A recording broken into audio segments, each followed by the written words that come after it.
Dans une vision linéaire de la gestion de projet, on a tendance à programmer l'évaluation à la toute fin du projet. C'est une erreur.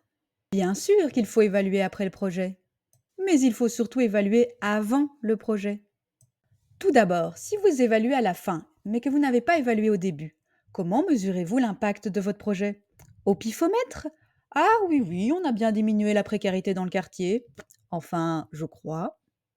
Ensuite, sans avoir une connaissance approfondie du contexte dans lequel s'insère votre projet, vous risquez fortement de vous tromper de projet, de faire une belle bourde de copier-coller et peut-être d'avoir un impact négatif.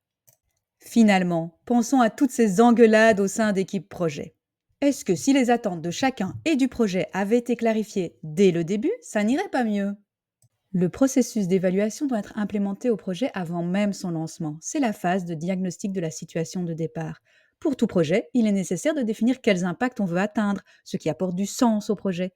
L'évaluation de l'impact devra se baser sur le diagnostic. Alors, vous êtes prêt à vous lancer dans un diagnostic du contexte pour plus d'impact dans vos projets? Réfléchir aux enjeux, aux besoins, aux acteurs, aux motivations et à la plus-value de votre projet? Dans le cadre de notre mission d'éducation permanente, Stix ASBL met à disposition des guides et des formations. Visitez notre site www.stix.be. Téléchargez nos outils pédagogiques, dont le guide méthodologique Construire et gérer son projet. Parcourez également notre catalogue de formations programmées à tarif avantageux pour le secteur associatif. La formation Construire et gérer son projet s'adresse à toute personne qui est acteur ou actrice de projet, démystifie le management de projet sans nécessité de prérequis. Rendez-vous sur notre site www.stix.be.